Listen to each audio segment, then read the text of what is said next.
10년 동안 포트폴리오를 구성한다면 주식 비중을 한 50%로 가지고 가시는 게 좋을 것 같고요. 채권 30%, 대체 자산 한 15%, 현금성 자산 5% 정도를 유지하는 게 좋을 것 같습니다. 장기적으로는 은행 이자보다도 주식 수익률이 훨씬 더 높았고요. 채권 수익률도 더 높았어요. 단기적으로 보면 일시적으로 이런 거 포트폴리오가 은행 이자보다 떨어질 수가 있어요. 그런데 최소한 1년 이상 장기적으로 보면은 이런 거 포트폴리오를 구성했을 때 은행 이자보다 훨씬 높은 수익을 얻을 수가 있습니다.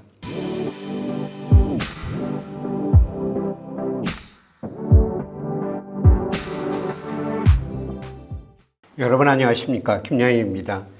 많은 분들이 주식 채권 투자를 하는데요. 이 포트폴리오 전략을 어떻게 구성해야 될지 아마 많은 투자자분들이 궁금하실 거예요. 이런 측면에서 자산 배분에 대해서 미리서 말씀을 드리도록 하겠습니다. 10년 동안 단 하나의 포트폴리오를 가져간다면 자산 배분 비중을 어떻게 가져가면 좋을까요?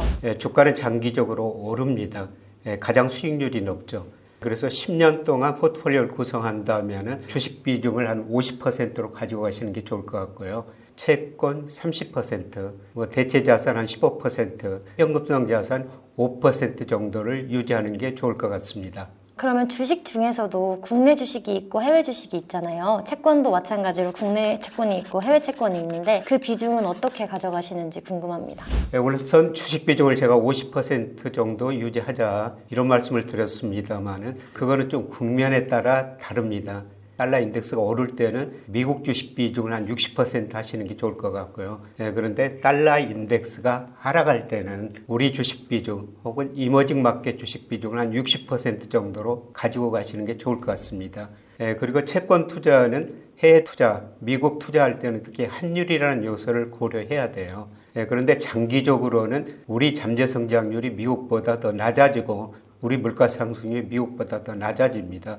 그래서 미국하고 우리나라 두 나라가 채권을 투자한다면 우리 채권 한 70%, 미국 채권을 한 30% 정도 유지하는 게 좋을 것 같습니다. 제가 10년 동안 동일하게 가져갈 포트폴리오라고 말씀을 드렸는데 구체적인 비중을 설명해 주셨어요. 그 비중을 잡으신 기준과 이유는 어떤 게 있을까요?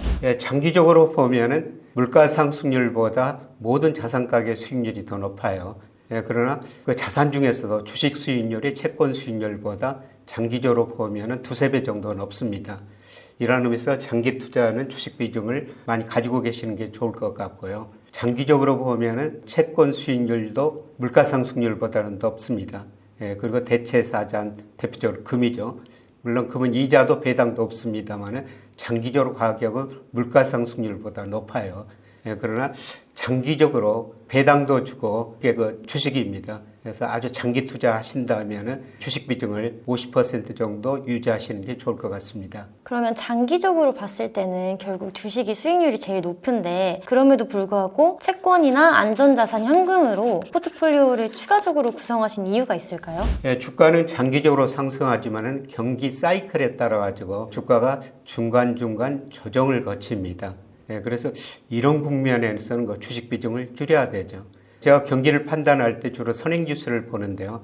선행지수가 상승할 때 이때는 저는 주식 비중을 60% 이상 유지하는 게 좋을 것 같고요. 대신 채권 비중은 20% 이상으로 낮추는 게 좋습니다.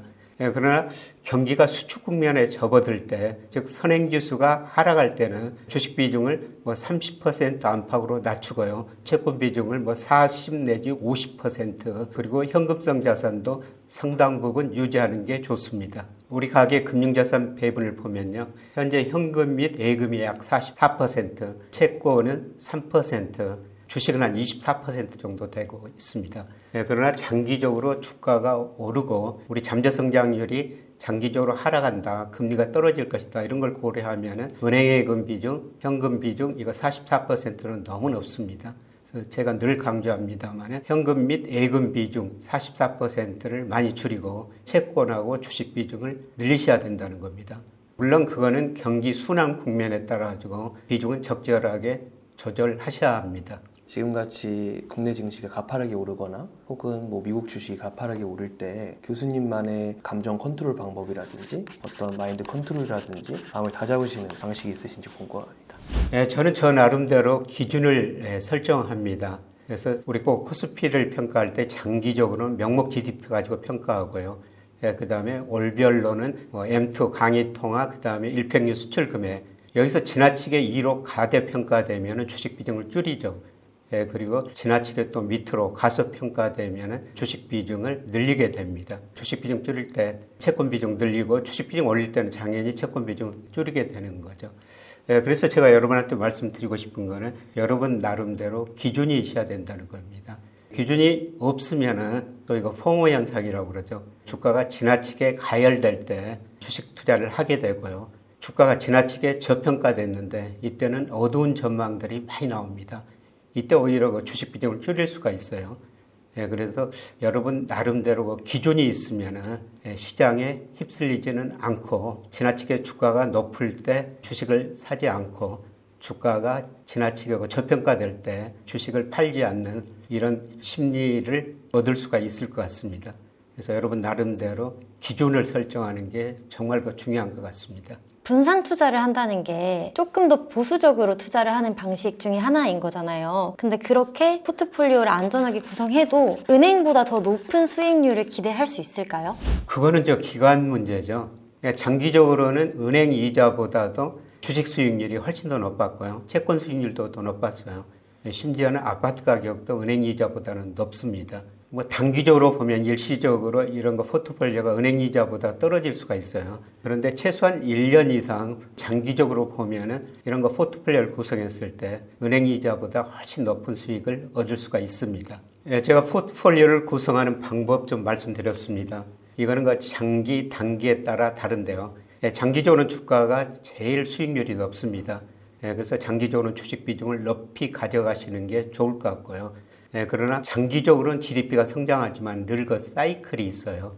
사이클 국면에 따라 가지고 주식 비중, 채권 비중을 적절하게 조절하는 게 좋습니다. 그런데 이 경기 사이클을 아는 가장 중요한 지표 중에 하나가 우리 국가 데이터에서 발표하는 선행지수 순환변동치입니다. 그래서 여러분이 선행지수 순환변동치가 오를 때는 주식 비중 늘리고요. 하락할 때는 주식 비중 줄이면서 채권 비중을 다소 늘리는 게 바람직스럽습니다. 주가지수는 장기적으로 오릅니다. 장기적 측면에서 주식 비중을 좀 높이 가져가시는 게 좋을 것 같습니다. 시청해 주셔서 고맙습니다. 네, 교수님 이렇게 산행 지금 찍고 계시는데 오르시고 있는 산이 어떤 산이실까요? 오늘 가는 산은 강화도에 있는 고려산이고요. 고려산은 전국에서 진달래꽃으로 제일 유명합니다. 그런데 그 시기에 따라 가지고 꽃이 조금 다른데요. 올해는 좀 봄이 너무 빨리 와가지고 날씨가 너무 덥다 보니까 절정은 좀 지났을 것 같아요. 그런데 전국에서 진달래꽃이 유명한 데가 많은데 아마 고려산이 가장 진달래꽃으로 아름다운 곳이 아닌가. 저희 이렇게 학습반장 이렇게 다 초대해 주셔가지고 매년 이렇게 해주시고 계시는데 어떤 의미가 또 이렇게 있으신지? 1년에 한 번씩 자연하고 즐기는 것도 좀 좋을 것 같고요. 그리고 학습반장뿐만 아니라 정말 여러분들이 제 유튜브나 경제 프로그램 하는데 많은 도움을 주시죠. 그래서 강화도에서 이제 제 사는 모습도 한번 보여드리고 싶고 이런 식으로 산에 가면서 평소에 하지 못했던 여러 가지 이야기를 하고 싶었고요.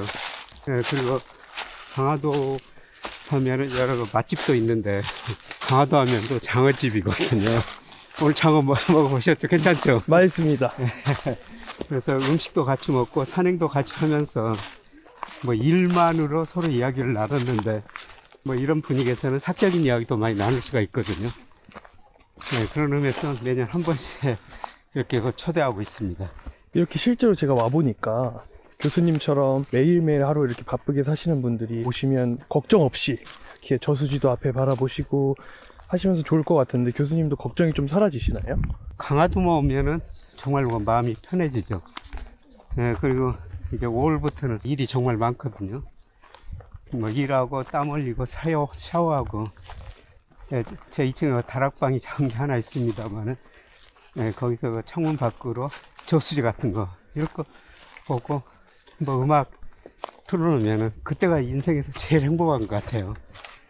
그리고 감자도 심었습니다만은 또 여러 가지 작물들 씨를 뿌리고 그 친구들이 이제 싹이 나오고 자라가지고 꽃 피고 열매 맺고 이런 걸 보면은 정말 기쁘죠. 최근 책도 나오신 걸로 알고 계시는데 이 산도 오르시면서 되게 많이 생각하시고 출간하셨을 것 같아요. 앞서 말씀드렸습니다만 강화사에서 씨를 뿌리고 뭐 꽃 피고 열매 맺고 뭐 이런 걸 보면 정말 기쁜 것처럼 뭐 자산 배분도 어떤 때는 주식이란 씨를 뿌릴 때 있고 어떤 때는 채권이란 씨를 뿌릴 때도 있죠.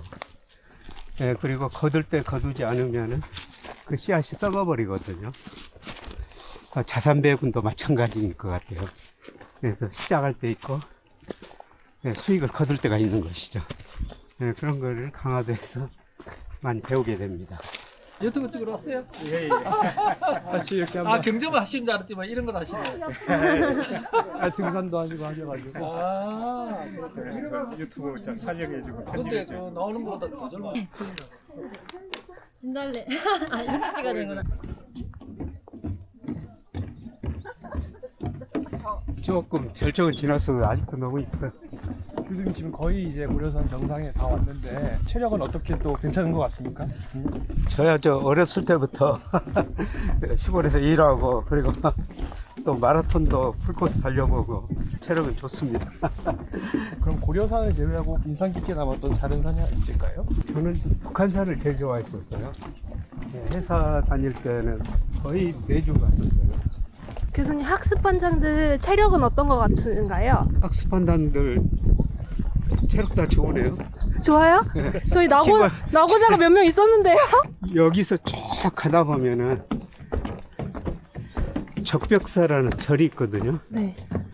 근데 우리나라에서 석양을 보기에 좋은 데가 몇 군데 있다고 그러는데 이 적벽사도 석양 너무 아름다운데 석양을 보기에 거기도 나중에 한번 가보세요.